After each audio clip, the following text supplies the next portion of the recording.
Paula, de onde é que surgiu o teu... eu já te entrevistei 78 vezes.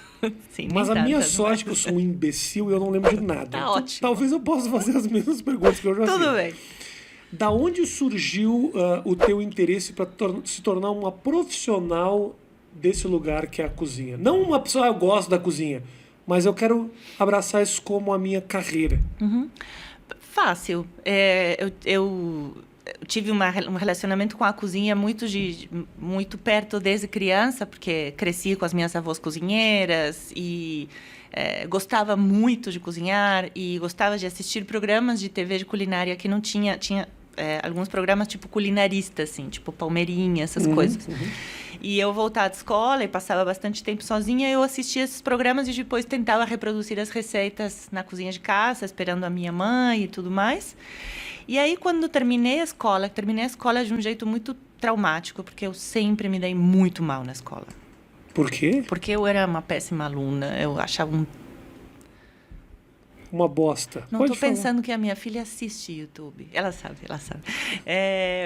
Eu achava a escola muito entediante. Eu achava que, assim, não tinha nada muito interessante para mim. Eu faltava, me rateava. Na Argentina, que é quando você fala, tchau, vou para a escola. Sim. Aí você vai para o bar.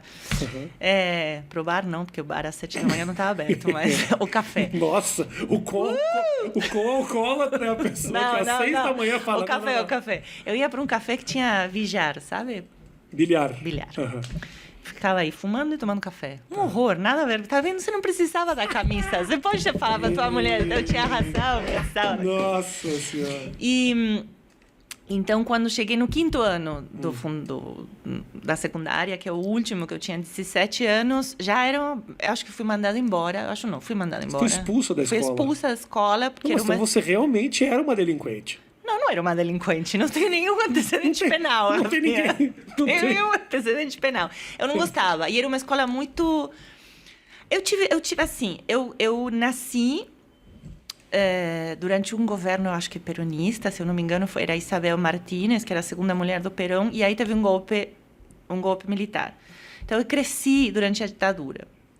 Aí, em 83, que foram as primeiras eleições democráticas que eu vivi, eu entrei na escola secundária. Eu tinha 11 anos. 13. Em 85 eu entrei na escola secundária. Num ambiente hiper, ultra, mega politizado, porque era a primeira vez que tinha democracia por muito tempo, e eu entrei numa escola pública. A gente não tinha muita grana, eu fui para uma escola pública. E era um caos, assim, os corredores eram mesas de Partido Comunista, Partido Socialista, Partido... E eu vou falar uma coisa que ninguém sabe, porque todo mundo me manda para Cuba, né? Mas o primeiro partido que eu fui afiliada era União do Centro Democrático, que era ultradireita, mas ultradireita, assim, quando eu cheguei a casa, eu falei, mãe... super feliz.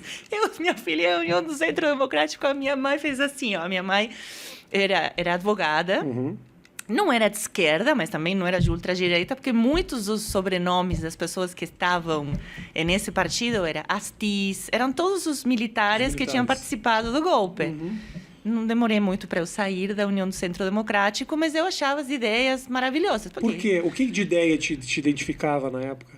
Eu acho que o cara que as ideias do loiro de olho azul que me levou o gato que chamava Francisco O próprio Astiz. Bolsonaro era um jovem muito bonito. Ai, não, pelo amor de Deus. Era um jovem bonito. Não. Era um jovem, olha fotos do Bolsonaro jovem, parecia um surfista meio perdido no mar, mas Rafa, você tem que mudar o café da manhã que você toma. Gente, eu não tô falando que ela é uma pessoa incrível. Vamos voltar. Então, então, os primeiros anos da escola era isso, era uma bagunça, um monte de política, não tinha aula, era uma escola pública que era um caos. Aí a minha mãe achou que isso era um caos e que ela não queria que eu fosse afiliada a um partido de ultradireita. Então, fazendo um grande esforço financeiro, me colocou numa escola privada, Lincoln, onde todo mundo falava inglês e eu não, que eu não sabia falar inglês, porque eu sempre tinha ido na escola pública. E aí era tudo muito certinho, super quadrado, uma educação muito tradicional. E nada a ver, né? Eu tinha sempre feito escola pública.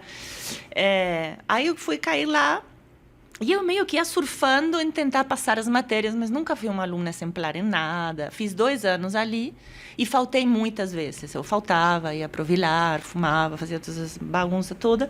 Com quem nessa escola careta? Tinham outros Eu tinha 4 amigos homens. que eram os únicos? Joaquim, Martim, Paulo e Diego.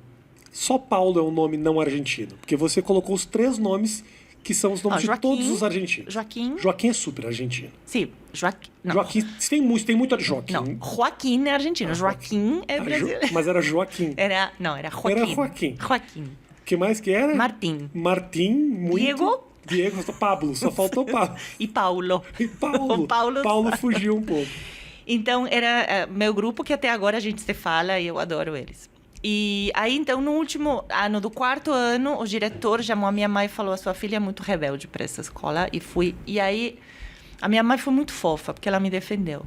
Eu lembro que ela me defendeu. Ela estava puta comigo, mas ela me defendeu. E aí, eu fui parar numa escola que era para fazer o 5º e o último ano, que era tipo a escola onde vai, sabe onde vai o resto que não serve para nada?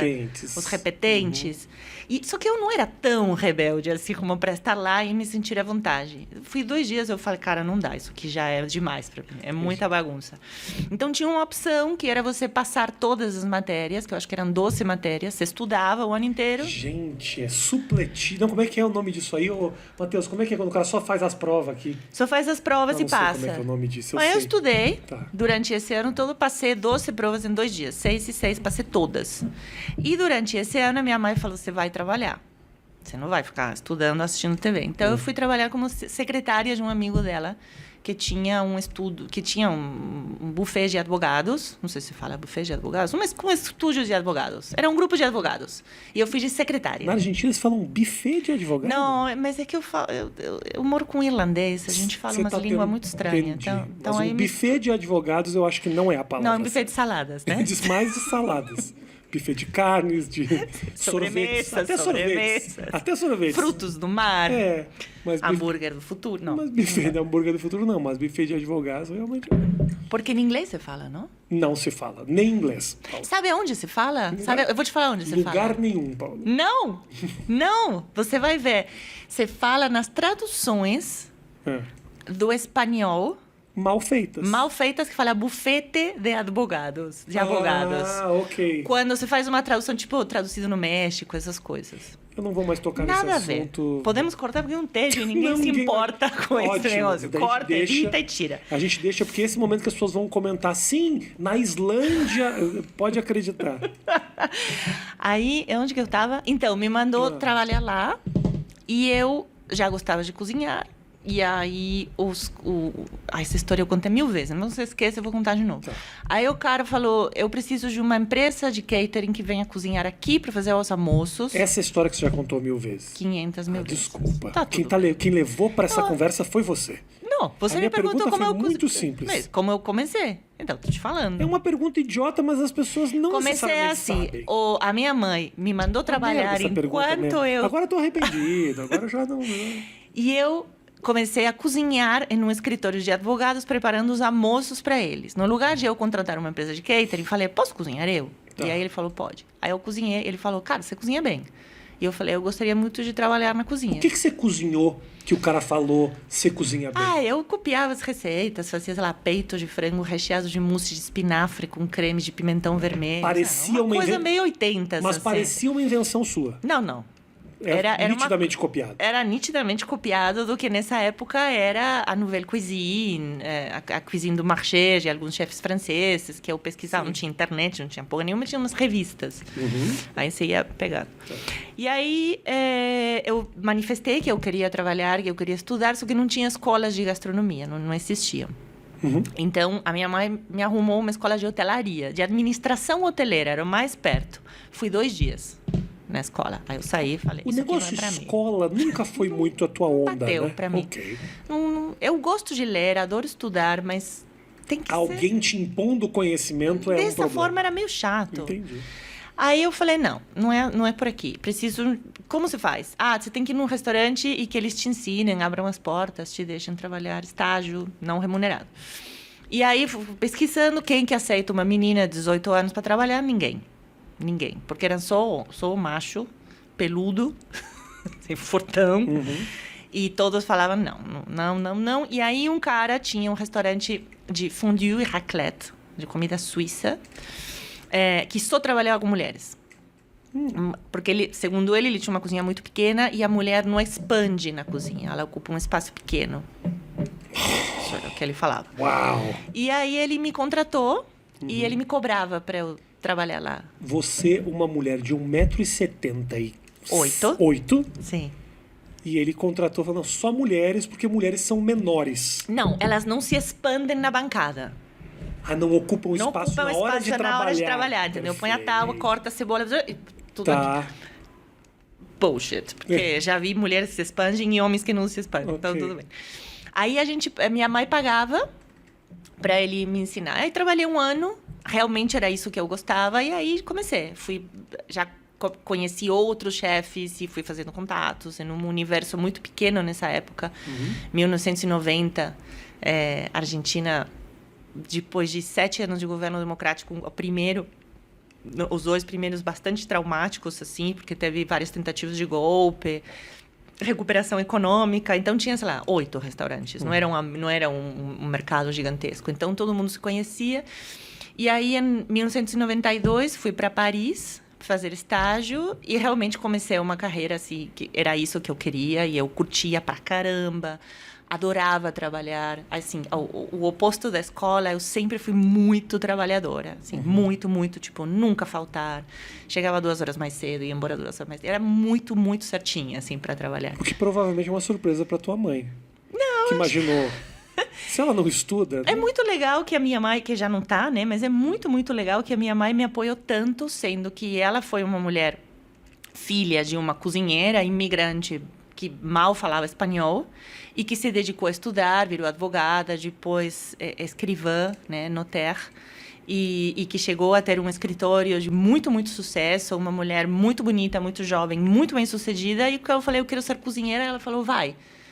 Pô, sabe? Eu acho isso incrível. Em nenhum momento eu falo, não, você tem que estudar. Vai lá e faz. E eu fiz. Ótimo. Eu gostei disso, assim.